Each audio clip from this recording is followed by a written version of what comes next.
सभी को नमस्कार। मैं राजकुमार विश्वकर्मा। आज हमारे साथ युवा मोर्चा के प्रदेश कार्य समिति के सदस्य नंदू गुप्ता जी हैं। नंदू गुप्ता जी से आज हम कुछ खास चर्चाएं करने के लिए यहाँ पर बैठे हुए हैं। और नंदू गुप्ता जी जैसे कि बरही क्षेत्र से हैं। नंदू गुप्ता जी एक समाज सेवी नेता के रूप में भी जो है तो हमेशा सामने आए हैं। पिछले वर्ष जब कोरोना काल का समय चल रहा था उस वक्त भी नंदू गुप्ता जो है तो एक समाज सेवी के रूप में सामने आए और लोगों की काफ़ी मदद भी की।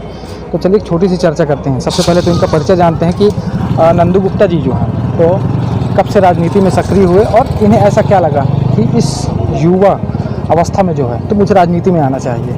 नंदू जी, सबसे पहले तो मैं आपसे ये जानना चाहूँगा कि आपका परिचय, कि आप कब से और कैसे उठे और कैसे आए राजनीति में। मैं नंद किशोर गुप्ता मेरा नाम है और नंदू के नाम से मुझे समाज में जाना जाता है। और जैसा कि आप आए हैं उसके लिए बहुत बहुत धन्यवाद।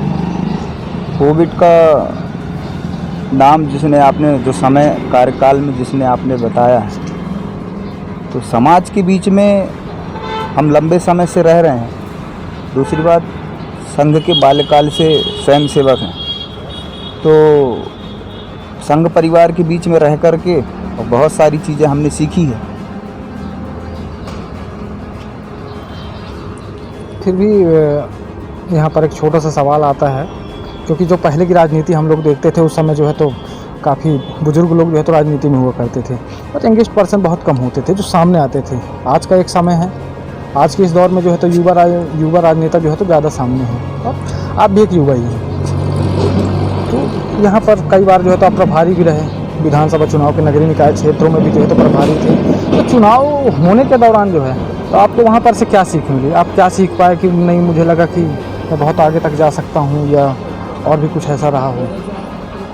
देखिए, मैं भारतीय जनता पार्टी का एक सामान्य कार्यकर्ता हूँ और पार्टी के निर्देशानुसार मुझे ऐसा लगता है कि मैं इस लायक हूँ, तो मुझे विधानसभा चुनाव में काम करने का मौका मिला। मैं तो अपने आप को बहुत सौभाग्यशाली समझता हूँ कि मुझे पार्टी ने इस लायक समझा और मैं हर जगह जाने के लिए तैयार रहता हूँ। पार्टी की नई नई गतिविधियाँ जो भी आती हैं, पार्टी की जो गाइडलाइन आती है, पार्टी का जो आदेश रहता है, उस पर हम खरे उतरते हैं। नंदू जी, यहाँ पर आप देख रहे होंगे कि इन दिनों जो मध्य प्रदेश है, मध्य प्रदेश में जब युवाओं की बात आती है तो दो तरह का युवा वर्ग होता है। एक वो वर्ग होता है जो सामान्य गति से चल रहा होता है और दूसरा वो युवा वर्ग होता है जो अपनी पहुंच पहचान के लिए जाना जाता है। लेकिन कहीं ना कहीं पर कुछ युवा वर्ग के लोग ऐसे हैं जिनमें काबिलियत तो होती है लेकिन वो उस स्थिति तक नहीं पहुंच पा रहे हैं। उनके लिए क्या कहेंगे आप? देखिए, हमारे जो भारतीय जनता पार्टी के प्रदेश अध्यक्ष हैं, खजुराहो लोकसभा के सांसद माननीय BD शर्मा जी, अभी वर्तमान की स्थितियों में टोटल युवाओं को ही मौका मिल रहा है राजनीति करने का। और जब से भारतीय जनता पार्टी में एक नया युवाओं का जो प्रेरणा स्रोत है हमारे BD शर्मा जी, वर्तमान की राजनीति आप देख रहे होंगे तो पुराने लोगों से अपन केवल मार्गदर्शन श्रेणी में उनको अपन देखते हैं, उनसे बहुत सारी चीज़ें सीखने को मिलती हैं। लेकिन वर्तमान की राजनीति को देखते हुए युवाओं को सबसे ज़्यादा मौका मिल रहा है, क्योंकि वो करने योग्य भी हैं और लंबे समय तक करने की अपेक्षा भी रखते हैं। अभी हाल फिलहाल BD शर्मा जी के कुछ स्टेटमेंट्स आ रहे थे अखबारों में भी जो है तो बढ़ चढ़ करके छपे। उस वक्त ये बात सामने आई कि इस बार जो है चुनावी चरण में जो चुनावी मौके हैं नगरीय निकाय के खास करके, तो वहाँ पर युवाओं को मौका देना चाहिए। तो क्या इससे आप लोग खुश हैं या ना खुश हैं? देखिए, मैं आपको एक बात खुले दिल से बताना चाहूँगा कि भारतीय जनता पार्टी एक ऐसी मात्र पार्टी है कि जो केवल युवाओं को ही मौका देती है। पार्टी के जो वरिष्ठ नेता हैं उनके एक संज्ञान में सब कुछ रहता है। वो बराबर देखते हैं कि कौन किस लायक है, कौन समाज के बीच में रह रहा है, पार्टी की क्या छवि है, समाज की क्या छवि है, उनके बीच में लोग रह कर के किस प्रकार के काम करते हैं। जैसे लॉकडाउन में हमने अभी एक नई सोच थी, एक नया उमंग था, लोगों के साथ इतने प्रकार की परेशानियां थी सामने, बाहर आने के लिए हर आदमी चाहता था लेकिन बहुत कम लोग आ पाए। मुझे लगा कि नहीं, आगे बढ़ कर के लोगों की सेवा करना चाहिए। हम आए, बराबर 3 से 4 महीना पिछले लॉकडाउन में हमने हॉस्पिटलों में चाय और बिस्किट का वितरण किया। 3 महीने तक कंटिन्यू वह चलता भी रहा। फिर इसके बाद अन्न का भी वितरण किया। जगह जगह पर जा कर के जहाँ लोग परेशानियाँ झेलते थे वहाँ जा कर के भोजन बनवा करके और लोगों को बांटने का भी प्रयास किया और बांटा भी। और हमारे सामाजिक सहयोगियों ने भी मदद किया। आपने देखा होगा लॉकडाउन में हम अपनी खुद की गाड़ी, खुद का सारा सेटअप बना करके और पूरे शहर को सैनिटाइज भी किया था, जिसमें एक शहर को एक नई दिशा देने की, भाई जब तक आप आगे नहीं आएंगे, समाज की राजनीति करने के लिए बहुत सारे जनप्रतिनिधि हैं, लेकिन उस समाज के बीच में जानने के लिए हमारा जनप्रतिनिधि कैसा होना चाहिए ये महत्वपूर्ण है। उनके बीच में रह कर के काम करना, उनके लिए उठना, उनके लिए जगना, उनसे बात करना, उनकी कोई समस्या हो तो उनकी समस्याओं को जानना, ये राजनीति होती। राजनीति घर भरना नहीं होता, राजनीति कोई व्यापार नहीं होता, राजनीति कोई ऐसा नहीं है कि हम उससे अपना परिवार पाल लेंगे।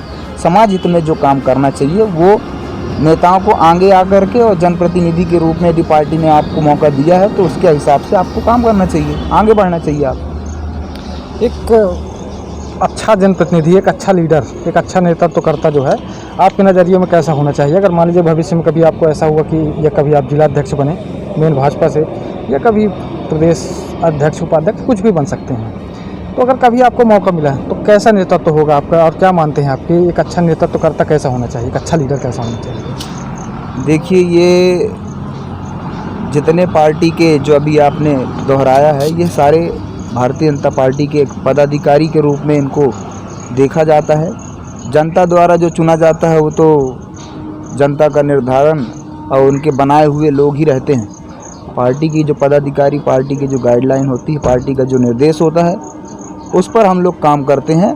और ये तो एक सम्मान रहता है कि पार्टी ने हमको कुछ समय के लिए मौका दिया है और उस मौके को हम कितना अच्छा समझ करके अपना काम कर पाते हैं और आगे बढ़ते हैं। और इसी चर्चा के साथ जो है तो मेरे मन में एक सवाल और आ रहा है, जब आप इतना सारी चीज़ों से जो जी, जानकारियाँ भी होती हैं, आपको सब कुछ होता है, यहाँ पर के काफ़ी विधायक, नेता, मंत्री से काफ़ी करीबी होते हैं आप, अगर चुनाव का अवसर मिलता है, कहीं ना कहीं पर मुझे सुना ही पड़ा कि आप चुनाव भी लड़ने की तैयारी कर रहे हैं, तो क्या लड़ रहे हैं? विधानसभा की अगली तैयारी होगी आपकी यहाँ पर से, या फिर नगरीय उसमें?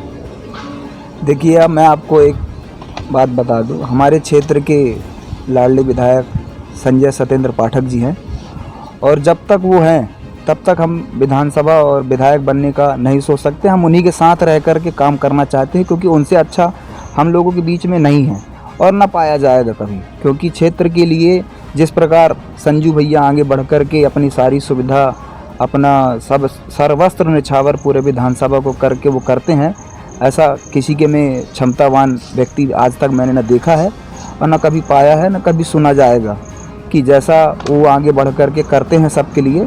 रही बात आपके नगर पंचायत के लिए, तो अभी सामान्य सीट है। पार्टी की यदि गाइडलाइन आती है, जनता यदि पसंद करती है, पार्टी यदि चाहती है, क्योंकि उनके बीच में रह कर के हमने सब प्रकार का काम किया है, यदि उनकी इच्छा होती है, तो पार्टी की इच्छा होती है, तो एक बार उन सब लोगों के बीच में अपन रह कर के प्रयास करेंगे और अच्छी सेवा करने का मौका मिलेगा तो ज़रूर करेंगे। चलिए, मैं इतनी सारी बातों के बीच में जो है तो एक छोटा सा सवाल मेरा और भी है, और यहाँ पर से मैं विराम भी देना चाहूँगा।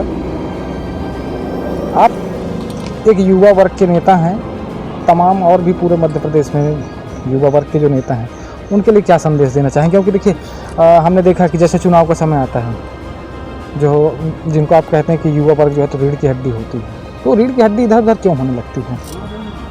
देखिए, युवाओं की यदि आप बात करेंगे तो युवा एक स्वामी विवेकानंद जी का प्रेरणा स्रोत कहलाता है, और युवाओं से सारी चीज़ें, युवा का उल्टा वायु, मतलब युवा जिस तरफ जाए, जो जिस परिस्थिति में जिस काम को कोई नहीं कर पाता, उस काम को युवा ही कर पाता है। और ये परिस्थितियाँ, युवाओं का एक समय आता है जो युवाओं के नाम से लोग युवा को जानते हैं। तो युवा को एक 4 लाइनों के साथ मैं कहूँगा कि जिस ओर जवानी चलती है उस ओर जमाना चलता है, रास्ते सबको मिलते हैं, मंजिलें खुद को बनानी पड़ती है, जिस ओर जवानी चलती है उस ओर जमाना चलता है। तो इन्हीं शब्दों के साथ आपको बहुत बहुत धन्यवाद। जय देश, जय मध्य प्रदेश, जय हिंद, जय भारत। तो ये हमारा जो है तो एक छोटा सा एपिसोड था, जहाँ पर हम छोटा सा एक प्रोग्राम शुरू कर रहे हैं मध्य प्रदेश की राजनीति, जहाँ पर युवा वर्ग से लेकर के वो सीनियर मोस्ट राजनेता जो अभी तक जो है तो ऊंचाइयों तक जो है तो पहुँचे हैं और कैसे पहुँचे हैं, तो ये सारे सवाल और जवाब जो है तो हमारे चलते रहेंगे। इसके साथ मैं भी विराम देना चाहूँगा। मैं राजकुमार विश्वकर्मा, धन्यवाद। अगली कड़ी में हमारी मुलाकात फिर होगी।